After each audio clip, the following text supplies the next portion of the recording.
ఈ వీడియో చూస్తున్న అందరికీ నా నమస్కారాలు. హాయ్ ఫ్రెండ్స్, నేను మీ Mahesh and welcome back to my channel SAS astrology.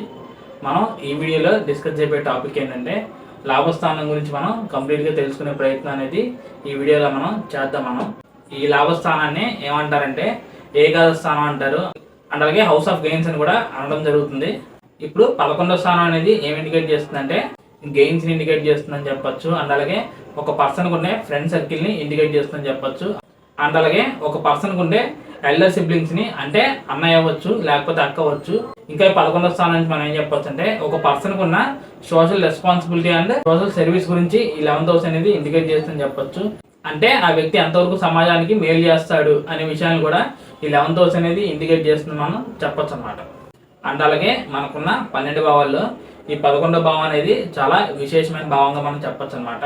అంటే ఉన్న అన్ని స్థానాల్లో ఈ 11వ స్థానం అనేది చాలా గొప్ప స్థానం అని చెప్పొచ్చు. ఎందుకంటే ఈ 11వ స్థానంలో ఏ గ్రహం ఉన్నప్పటికీ ఆ గ్రహం ఖచ్చితంగా పాజిటివ్ రిజల్ట్ ఇస్తుంది తప్ప నెగిటివ్ రిజల్ట్ ఇచ్చే ఛాన్స్ అనేది చాలా తక్కువ శాతం ఉంటుంది మనం చెప్పొచ్చు. అండ్ అలాగే మనకు తెలిసిన ఇంకో విషయం ఏంటంటే ఛాయాగ్రహాలైన రాహు కేతు గ్రహాలు కూడా ఈ 3, 6, 11 స్థానాల్లో యోగ ఫలితాన్ని ఇస్తారని మనం చెప్పొచ్చు అనమాట. ముందుగా కేతు గ్రహం గురించి చెప్పాలంటే కేతు గ్రహం ఏ భావంలో అయితే ఉంటాడో ఆ భావానికి సంబంధించిన ఫలితంలో ఎంతో కొంత కట్ చేసి ఇవ్వడం జరుగుతుందని మనం చెప్పొచ్చు. ఇక రాహు గ్రహం గురించి చెప్పాలంటే ఆయన ఏ భావంలో అయితే ఉంటాడో ఆ భావాన్ని ఇంకా పెంచి రిజల్ట్ అనేది ఇవ్వడం జరుగుతుంది. ఇప్పుడు ఇటువంటి నెగిటివ్ కారకత్వం కలిగి ఉన్న కేతు గ్రహం కూడా ఈ 11వ స్థానంలో కనుక ప్లేస్ అయి ఉంటే ఆ స్థానం అనేది చాలా విశేషమైన స్థానం కాబట్టి సో కేతు గ్రహం కూడా యోగించే అవకాశం ఉంటుందని మనం చెప్పొచ్చు. ఇక రాహు గ్రహం గురించి మనం స్పెషల్గా చెప్పాల్సిన అవసరం అనేది లేదని అనుకుంటున్నాను. ఎందుకంటే మనకున్న 12 భావాల్లో రాహు గ్రహం మ్యాక్సిమం పాజిటివ్ రిజల్ట్ అనేది ఎక్కడ ఇస్తాడంటే ఏకాదశ స్థానంలో ఉన్నప్పుడు రాహు గ్రహం కంప్లీట్గా పాజిటివ్గా పనిచేసే అవకాశం ఉంటుందని మనం చెప్పొచ్చు. ఆ విధంగా ప్రత్యేకంగా ఎందుకు చెప్పడం జరుగుతుందంటే రాహుగ్రహం ఎక్కువగా విపరీతంగా కోరికల్ని కలిగి ఉంటాడు అని చెప్పొచ్చు. అండ్ అలాగే ఇక మనం ప్రత్యేకంగా ఈ 11వ స్థానం గురించి చెప్పాలంటే house of fulfilment and house of desires అని కూడా ఈ 11వ స్థానాన్ని అనడం జరుగుతుంది. దీన్ని బట్టి మనం ఫైనల్గా అండ్ అలాగే సింపుల్గా ఏమర్థం చేసుకోవాలంటే ఈ 11వ స్థానంలో ఏ గ్రహం అయితే ప్లేస్ అవుతుందో ఆ గ్రహం యొక్క దశల్లో, అంటే మహర్దశలు అవ్వచ్చు లేకపోతే అంతర్దశలు అవ్వచ్చు, ఆ దశలు జరుగుతున్నప్పుడు ఆ పర్సన్స్ ఉండే అంబిషన్స్ అనేవి ఫుల్ఫిల్మెంట్ అయ్యే అవకాశం ఉంటుందని మనం చెప్పొచ్చు అనమాట.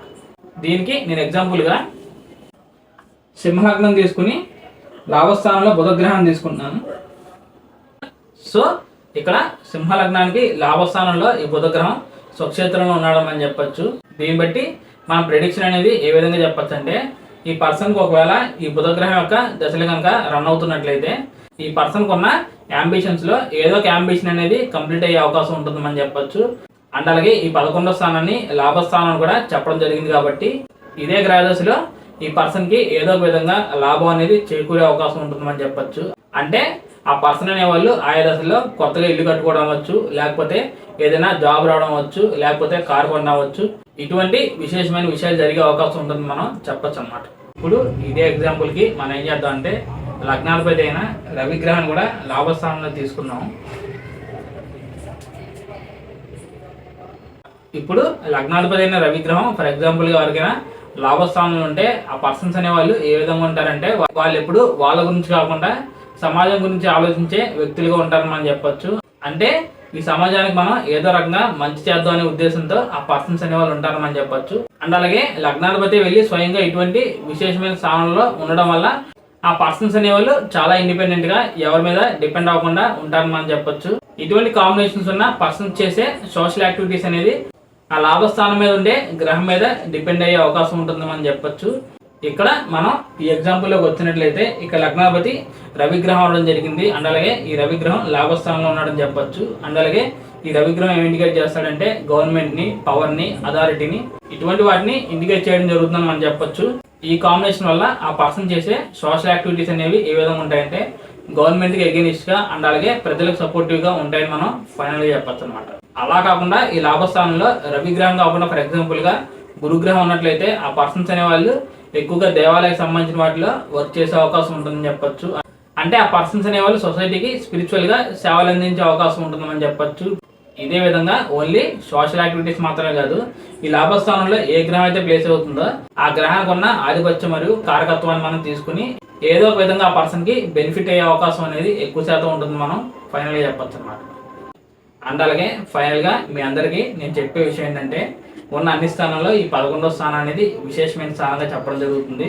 అండ్ అలాగే మనకున్న నవగ్రహాల్లో ఏ గ్రహం అయినా నీచపడకుండా ఈ 11వ స్థానంలో ఉన్నట్టయితే ఆ గ్రహం అనేది మ్యాక్సిమం పాజిటివ్గానే రిజల్ట్ అనేది ఇచ్చే అవకాశం ఉంటుందని చెప్పొచ్చు. అండ్ అలాగే ఈ 11వ స్థానం అనేది చాలా గొప్ప స్థానం కాబట్టి రావణాసురుడు ఏం చేశాడంటే, ఆయన కొడుకు ఇంద్రజిత్తు జన్మించే సమయంలో ఈ నవగ్రహాలన్నింటినీ 11వ స్థానంలో బంధించడం జరిగిందని మనం చెప్పొచ్చు. ఎందుకంటే ఎవరికైతే 11వ స్థానంలో ఈ నవగ్రహాలన్నీ ఉంటాయో ఆ పర్సన్స్కి అసలు డెత్ అనేది ఉండదని చెప్పడం జరుగుతుంది. అంటే ఆ కాంబినేషన్ పర్సన్స్ ని ఏ శక్తి ఏం చేయలేదని మనం చెప్పొచ్చు. సో అందుకే రావణాసురుడు ఆ విధంగా చేయడం జరిగింది. సో దీన్ని బట్టి ఈ ఎగ్జాంపుల్తో మీకు ఇంకా బాగా అర్థమైందని నేను భావిస్తాను. అండ్ అలాగే ఓన్లీ 11వ స్థానంలో ఉన్న గ్రహాలు మాత్రమే కాదు, ఆ 11వ స్థానాన్ని ఏ గ్రహాలు చూస్తున్నాయి, అండ్ అలాగే 11వ అధిపతి బలంగా ఉన్నాడా లేదా అని ఇటువంటి విషయాలు కూడా మనం చూడాల్సిన అవసరం అనేది ఎంతైనా ఉందని మనం చెప్పొచ్చు. అందుకే 11వ స్థానంతో పాటు ఈ పంచమ స్థానంలో కూడా ఏ గ్రహాలు ఉన్నా కూడా మ్యాక్సిమం పాజిటివ్గానే పనిచేసే అవకాశం ఉంటుందని మనం చెప్పొచ్చు అనమాట. ఎందుకంటే పంచమంలో ఏ గ్రహం ఉన్నా వాళ్ళ యొక్క సప్తమ దృష్టి ఇక్కడ 11వ స్థానం చూడటం జరుగుతుంది. సో అందుకే పాపగ్రహాలు కూడా కోణ స్థానంలో యోగిస్తారని చెప్పొచ్చు. ఓన్లీ ఈ రాహుకేతు గ్రహాలు మనం తీసేసినట్లయితే మిగిలిన ఏ గ్రహం అయినా పంచమ స్థానంలో కూడా ఎక్కువగా యోగించే అవకాశం ఉంటుందనే మనం చెప్పొచ్చు అనమాట. ఎందుకంటే వాళ్ళ యొక్క సప్తమ దృష్టి అనేది ఈ లాభస్థానం మీద ఉంటుంది కాబట్టి, సో వాళ్ళు ఆ విధంగా పాజిటివ్గా పనిచేసే అవకాశం అనేది ఉంటుందని మనం ఫైనల్గా చెప్పొచ్చు అనమాట. సో ఫైనల్గా ఇది ఫ్రెండ్స్ నా వీడియో 11వ స్థానం గురించి. అండ్ అలాగే ఈ 11వ స్థానంలో ఏ గ్రహం ఉంటే ఫలితం అనేది ఏ విధంగా ఇస్తుంది అనే విషయం గురించి ఈ వీడియో మీకు బాగా అర్థమైందని అనుకుంటున్నాను. అండ్ అలాగే ఈ వీడియో మీకు బాగా యూజ్ అవుతుందని నేను భావిస్తున్నాను. అండ్ అలాగే నా సైడ్ నుంచి చిన్న రిక్వెస్ట్ ఏంటంటే, ఈ వీడియో నచ్చిన వాళ్ళు తప్పకుండా లైక్ చేసి ఈ వీడియోని షేర్ చేసే ప్రయత్నం చేయండి. అండ్ అలాగే మొట్టమొదటిగా ఈ వీడియో చూస్తున్న వాళ్ళు ఎవరైనా ఉంటే తప్పకుండా వాళ్ళు కూడా నా ఛానల్ సబ్స్క్రైబ్ చేసి నన్ను సపోర్ట్ చేసే ప్రయత్నం చేయండి. So thank you friends, thank you for watching my video and thank you so much for your time. And అలాగే మనం ఇప్పటివరకు 1 నుంచి 11 స్థానాల వరకు ఈ విధంగా ఇండివిజువల్గా వీడియోస్ అనేవి చేయడం జరిగింది. ఇక మనం వచ్చే అప్కమింగ్ వీడియోలో మిగిలిన 12వ భావం గురించి కూడా ఇదే విధంగా క్లియర్ కట్గా ఎగ్జాక్ట్గా తెలుసుకునే ప్రయత్నాన్ని మనం తప్పకుండా చేద్దాము. సో అప్పటి వరకు bye friends, see you very soon.